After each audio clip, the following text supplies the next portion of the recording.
Hi everyone, welcome back to flavours with Subha. இன்றைக்கி வந்து ஒரு சிம்பிளான லன்ச் ரெசிபி, நல்ல ஸ்பைஸியான ஒரு சிக்கன் ஃப்ரை, அது கூட வந்து ரைஸோடு சாப்பிட்ற மாதிரி ஒரு தால் ரெசிபி. இதுதான் நான் இன்றைக்கி செய்ய போகிறேன்.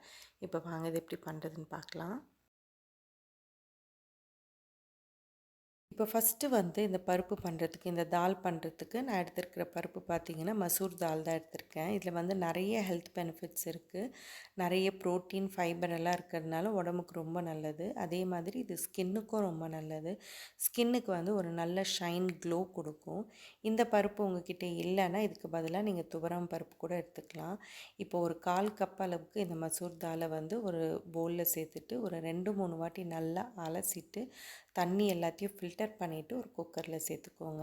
இப்போ குக்கரில் பருப்பு எல்லாத்தையும் சேர்த்துட்டு 3 பங்கு அளவுக்கு தண்ணி சேர்த்துக்கோங்க. அதாவது 1 கப்பு பருப்புனா 3 கப் அளவுக்கு தண்ணி சேர்த்துக்கோங்க. சேர்த்துட்டு இது கூடவே வந்து கொஞ்சமாக பெருங்காயம், அதுக்கப்புறம் மஞ்சள் தூள், இது ரெண்டுத்தையும் சேர்த்துட்டு மேலே மூடி போட்டு மீடியம் ஃப்ளேமில் ஒரு 4 விசில் வச்சு இந்த பருப்பை வந்து குக் பண்ணி எடுத்துக்கோங்க.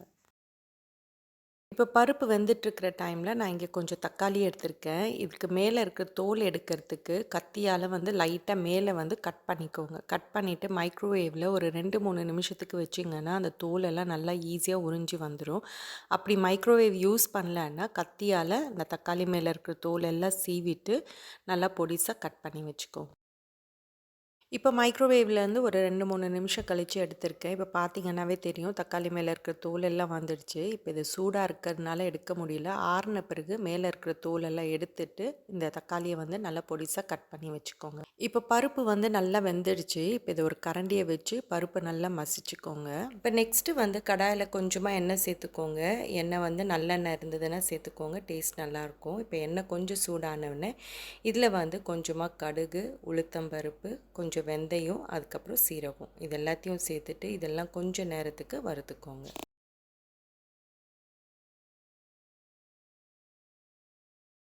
இப்போ நெக்ஸ்ட்டு வந்து இதில் நல்லா பொடிசாக நறுக்கின பூண்டு, அதுக்கப்புறம் வெங்காயம், இது ரெண்டுத்தையும் சேர்த்துட்டு அந்த பூண்டோட பச்சை வாசனை போகிற வரைக்கும் கொஞ்சம் நேரத்துக்கு வறுத்துக்கோங்க. இப்போ இது கூடவே வந்து ஒரு காஞ்ச மிளகாவையும் கொஞ்சமாக பெருங்காயமும் சேர்த்துக்கோங்க. இது ரெண்டுத்தையும் தாளிக்கும் போதே சேர்த்துக்கோங்க. நான் சேர்க்க மறந்ததுனால இப்போ சேர்த்துக்கிறேன். இப்போ இது எல்லாத்தையும் கொஞ்சம் நேரத்துக்கு ஃப்ரை பண்ணிக்கோங்க. இப்போ வெங்காயம், பூண்டெல்லாம் நல்லா வதங்கினோடனே இப்போ இதில் வந்து தக்காளி சேர்த்துக்கோங்க. சேர்த்துட்டு எல்லாத்தையும் மிக்ஸ் பண்ணிவிட்டு இப்போ இந்த தக்காளி வந்து நல்லா சாஃப்டாக குக் ஆகிற வரைக்கும் கொஞ்சம் நேரத்துக்கு குக் பண்ணிக்கோங்க. இப்போ தக்காளி வந்து நல்லா வதங்கிடுச்சு. இப்போ இதில் வந்து நம்ம வேக வச்சுருக்கிற பருப்பு எல்லாத்தையும் சேர்த்துக்கோங்க. நான் ஆல்ரெடி பருப்பில் வந்து 1 கப் அளவுக்கு தண்ணி ஊற்றி நல்லா கரைச்சி வச்சுருக்கேன். இது கூட இன்னமும் ஒரு 1/2 கப் அளவுக்கு தண்ணி இதில் சேர்த்து நல்லா மிக்ஸ் பண்ணிக்கோங்க. இப்போ இதில் வந்து இந்த பருப்புக்கு தேவையான அளவுக்கு உப்பு, கொஞ்சமாக மிளகாய்த்தூள், அதுக்கப்புறம் கொஞ்சம் பச்சை மிளகாவை நல்லா 2ஆக கீறி இதில் சேர்த்துக்கோங்க. சேர்த்துட்டு எல்லாத்தையும் ஒரு வாட்டி நல்லா மிக்ஸ் பண்ணிவிட்டு மேலே மூடி போட்டு 3-4 நிமிஷத்துக்கு இந்த பருப்பு வந்து நல்லா கொதிக்க வச்சுக்கோங்க மீடியம் ஃப்ளேமில்.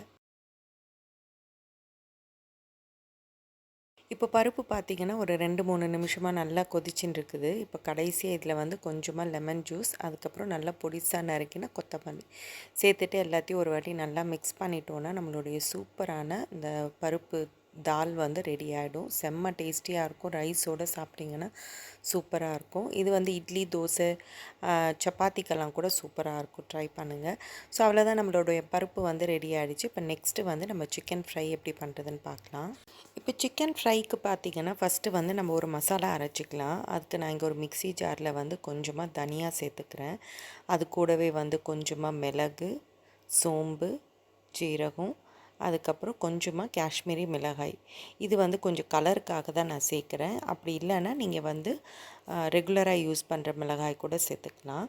ஸோ இப்போ இது எல்லாத்தையும் சேர்த்துட்டு எல்லாத்தையும் வந்து நல்லா நைஸாக பவுடர் மாதிரி அரைச்சி எடுத்துக்கோங்க.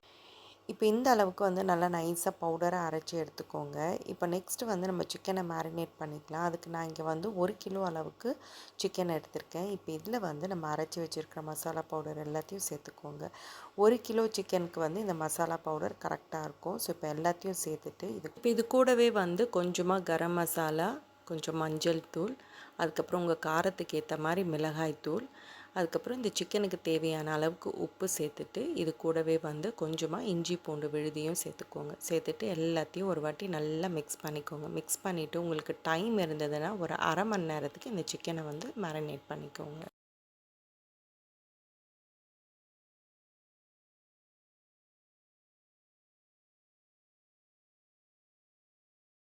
இப்போ நெக்ஸ்ட்டு வந்து நான் இங்கே ஒரு கடாயில் கொஞ்சமாக எண்ணெய் சேர்த்துக்கிறேன். அது கூடவே வந்து கொஞ்சமாக பட்டர் சேர்த்துக்கிறேன். இந்த சிக்கன் ஃப்ரைக்கு வந்து கொஞ்சம் பட்டர் சேர்த்து நீங்கள் ஃப்ரை பண்ணிங்கன்னா டேஸ்ட்டு சூப்பராக இருக்கும்.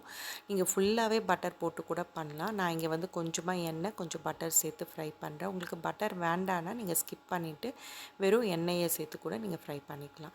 இப்போ பட்டர் கொஞ்சம் மெல்ட் ஆனவுடனே இதில் வந்து கொஞ்சமாக கருவேப்பிலை சேர்த்துக்கோங்க.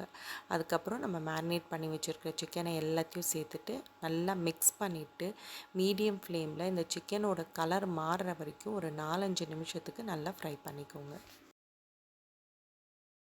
இப்போ இந்த சிக்கனோட கலர் பார்த்திங்கன்னா நல்லா மாறி இருக்குது. இப்போ இந்த ஸ்டேஜில் நான் இதில் கொஞ்சமாக தக்காளி சேர்த்துக்கிறேன். நல்லா மிக்ஸ் பண்ணிவிட்டு அது கூடவே வந்து கொஞ்சமாக பச்சை மிளகாவையும் சேர்த்து நல்லா மிக்ஸ் பண்ணிக்கோங்க. அதுக்கப்புறம் இதுக்கு மேலே மூடி போட்டு மீடியம் ஃப்ளேமில் இந்த சிக்கன் வந்து நல்லா சாஃப்டாக குக் ஆகி அந்த தக்காளி எல்லாம் நல்லா சாஃப்டாக குக் ஆகிற வரைக்கும் மேலே மூடி போட்டு குக் பண்ணிக்கோங்க. அப்பப்போ திறந்து கரண்டியை வச்சு நல்லா மிக்ஸ் பண்ணிகிட்டே இருங்க. இதில் தண்ணி எதுவும் சேர்க்க வேண்டாம். அந்த சிக்கனில் இருக்கிற ஜூஸு அந்த தக்காளியில் இருக்கிற ஜூஸ்லேயே வந்து அந்த சிக்கன் வந்து நல்லா ஃப்ரை ஆகணும். ஸோ கரண்டியை வச்சு அப்பப்போ வந்து மிக்ஸ் பண்ணிகிட்டே இருங்க. இப்போ ஒரு வேளை உங்களுக்கு அடி பிடிக்கிற மாதிரி இருந்ததுன்னா அப்பப்போ கொஞ்சமாக தண்ணி தெளித்து நல்லா மிக்ஸ் பண்ணிவிட்டு ஃப்ரை பண்ணிக்கோங்க. ஸோ இப்போ பார்த்தீங்கன்னா சிக்கன் வந்து நல்லா ஃப்ரை ஆகிடுச்சு. நான் தண்ணியே சேர்க்கல. அந்த சிக்கனில் இருக்கிற தண்ணியிலேயே வந்து அது ஃபுல்லாக நல்லா குக் ஆகி ஃப்ரை ஆகிருக்கு. ஸோ இந்த அளவுக்கு வந்து நல்லா ஃப்ரை பண்ணிக்கோங்க. இப்போ கடைசியாக இதில் வந்து நல்லா பொடிசாக நறுக்கின கொத்தமல்லி, கருவேப்பிலை இது ரெண்டுத்தையும் சேர்த்துட்டு நல்லா மிக்ஸ் பண்ணிட்டோன்னா நம்மளுடைய சூப்பரான நல்லா ஸ்பைஸியான ஒரு சிக்கன் ஃப்ரை வந்து ரெடி ஆகிடும். ஸோ அவ்வளோதான். நல்லா சுட சுட சாதத்துக்கு வந்து நல்லா இந்த ஸ்பைஸியான சிக்கன் ஃப்ரை, அதுக்கப்புறம் நம்ம செஞ்சு வச்சுருக்க அந்த மசூர் தாலில் பருப்பு, இது 2 காம்பினேஷனுமே ரொம்ப சூப்பராக இருக்கும். கண்டிப்பாக நீங்கள் வீட்டில் ட்ரை பண்ணி பாருங்கள். ஸோ இதை வந்து நீங்கள் நல்லா சுட சுட சாதத்துக்கு பிசைஞ்சு சாப்பிட்டிங்கன்னா சூப்பராக இருக்கும். இந்த சிக்கன் ஃப்ரை வந்து நீங்கள் சப்பாத்திக்கெல்லாம் கூட வச்சு சாப்பிட்லாம், ரொம்ப நல்லாயிருக்கும். ஸோ இதே மாதிரி நீங்களும் வீட்டில் ட்ரை பண்ணி பாருங்கள். ட்ரை பண்ணிவிட்டு எப்படி வந்திருக்குன்னு சொல்லுங்கள். ஸோ இதோட இந்த வீடியோ முடியுது. நெக்ஸ்ட்டு வேறு ஒரு இன்ட்ரெஸ்டிங்கான வீடியோடு உங்களை பார்க்குறேன். என்னோடய வீடியோஸ் என்னோடய ரெசிபீஸ் எல்லாம் உங்களுக்கு பிடிச்சிருந்ததுன்னா மறக்காமல் ப்ளீஸ் ஃப்ளேவர்ஸ் வித் சுபாக்கு சப்ஸ்கிரைப் பண்ணுங்கள் அண்ட் ஷேர் பண்ணுங்கள். தேங்க்யூ.